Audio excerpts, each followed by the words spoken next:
Okay, hang on. Fuck you. We're Words. working hard on the latest game in the Metroid Prime series, Oh! Metroid Prime 4, which we previously announced. Oh! But today, we'd like to introduce Jammer just get what he another wanted. new entry in the Metroid franchise. Another new Metroid Take a game? look. What? Hammer just Watching got what me he a wanted. pinball I game? just got what I wanted! Yeah, Yep. you did. Oh! Holy shit! This is after Metroid Fusion! Metroid 5! Yep.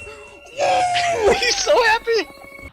Oh! Metroid Dread? Holy shit, they brought back Metroid Dread! Yeah, I think I'm excited for Metroid Dread. I think it's pretty apparent that I got a soft spot for Metroid.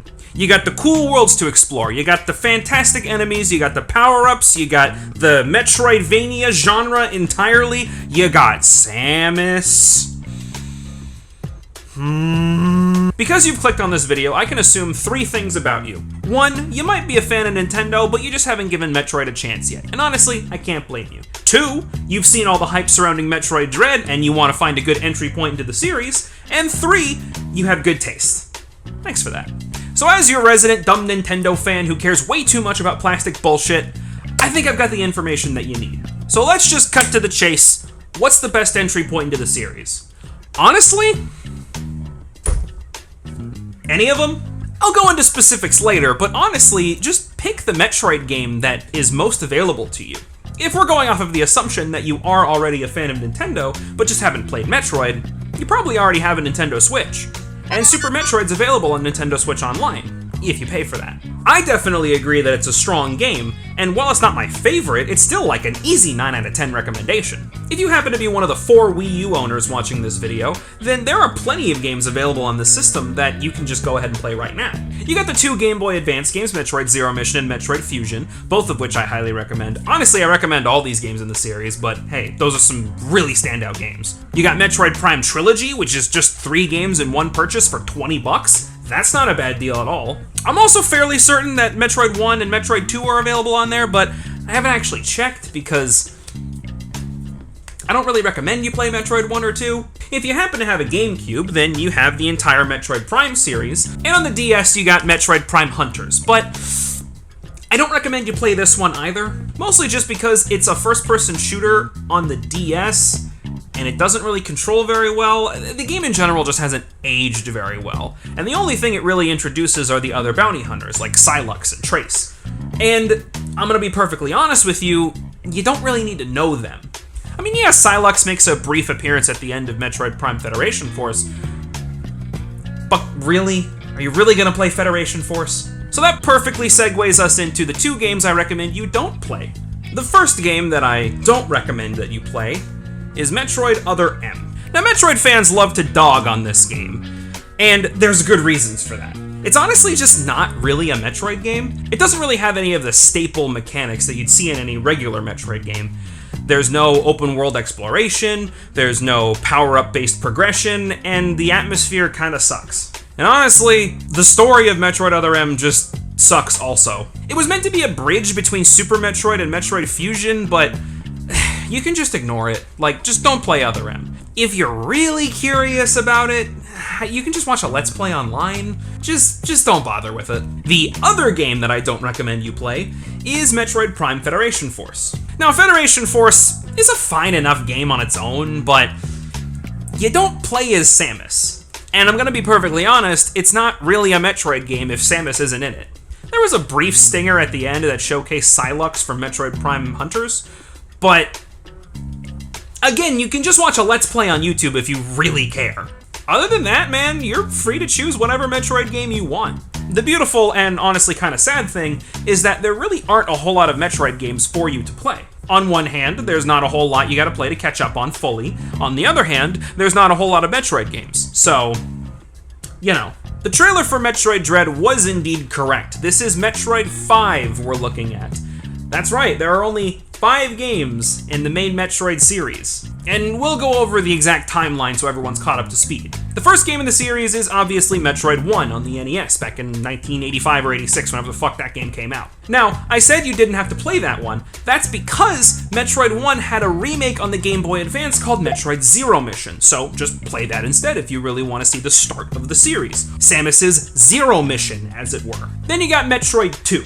Now, Metroid 2 was originally a Game Boy exclusive, but that game got a pretty snazzy remake on the 3DS called Metroid Samus Returns, and I recommend you play that one over the Game Boy original. After that is Metroid 3, otherwise known as Super Metroid.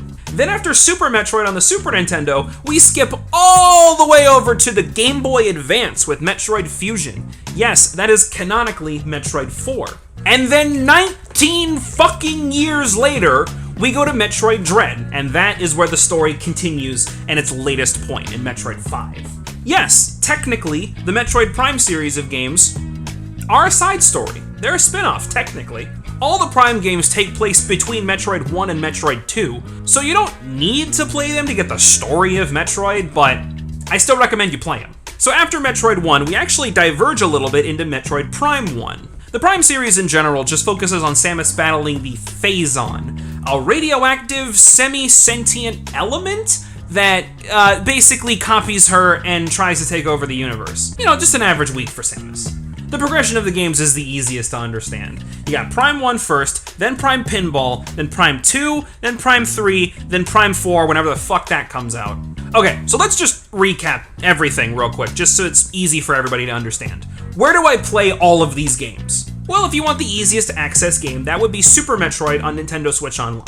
Easiest to play, easiest to get, you pay for the shitty Nintendo Online service, but you get a bunch of other Super Nintendo and NES games, whatever, you get Metroid with it, that's worth it. If you want the largest amount of Metroid games that is the easiest to access, you can go on the Wii U. Metroid Zero Mission, Super Metroid, Metroid Fusion, you got fucking Metroid Prime Trilogy. I think Prime Hunters is also available via the DS eShop. That's like 7 games. Most of the Metroid series is available on the Wii U. And then Metroid 2 got a really good remake on the 3DS, but you're gonna have to pay full price for it because used copies of that game have skyrocketed in value since Metroid Dread's announcement, and you're still gonna have to pay full price if you want that digitally on the eShop. Kind of a shitty situation to be in, but you know, whatever. And Metroid Other M and Metroid Prime Federation Force, you can just skip. Like, don't even bother. If you are that curious, go ahead and watch a Let's Play on YouTube. That's probably the best way you're going to experience these games. I should mention, if you happen to have one of these, you get Super Metroid with it, and then you also have Metroid 1 available on the NES Classic. But, only crazy people like me own these things, so I'm not going to expect you, a regular person, to actually own them. Now, getting past all of this, welcome to the sane person section of the video. Now, if you don't want to buy a Wii U or pay full price or even more than full price for used copies of any of these games, and you just want to fucking try the games out and you want to see what's up, I will suggest that emulation is totally accessible to you. You got Dolphin, RetroArch, BSNES, Citra, you know, all types of places to emulate Metroid games. Now, I can't tell you where to get the ISOs and ROMs for these games, as that would technically be distribution of unauthorized copies of Nintendo games, and they would fucking kill me, they'd nuke me from orbit if I told you where to get those. There are ways to get it though, and you're smart, you can figure it out.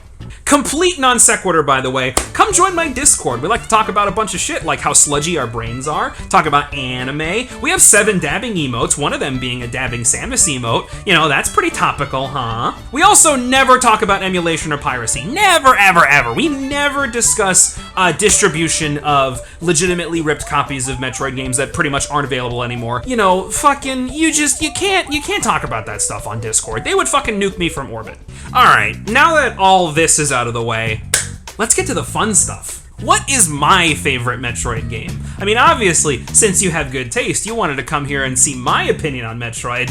Yeah, that's right, I knew, I could see. You clicked on this video, I understand. And I mean, if you made it this far into the video, you're one of the few people who actually care, because like only 10% of you actually watched to the end. It's great! My easiest recommendation for anybody's first Metroid game would be Metroid Fusion on the GBA. And if you're gonna play that one first, you're actually making a pretty good choice in terms of the lore of Metroid. So in Fusion, This happens within like 3 minutes of the game starting, so it's not really a spoiler. Samus becomes part Metroid. In pretty much all the previous games, she was just a regular person raised by a race of bird people. It had some genetic alterations because they're freaky bird people, but other than that, she was relatively normal. In Fusion, however, she becomes part Metroid, kind of similar to how Ripley becomes part Xenomorph in the Alien series.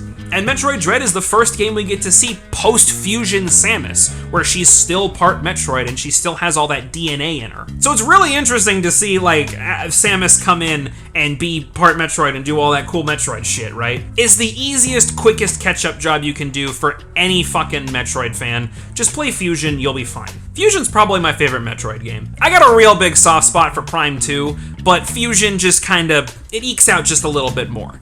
And I was honestly surprised. I didn't play Metroid Samus Returns when it first came out because I'm an idiot, and now that I've played it on Citra, it's a really good Metroid game. Like, I'm kinda upset at myself that I didn't play this at launch. Samus Returns is honestly another really good game I recommend as your first Metroid game. It's the newest, it's probably easy to access since there are a ton of 3DSs out there, and you get to see Mercury Steam's version of how Metroid works, because they're the ones who are making Metroid Dread. The same devs who made this are making Metroid Dread. And holy shit, I'm just gonna spend the last bit of this video gushing about Metroid Dread, because holy fuck.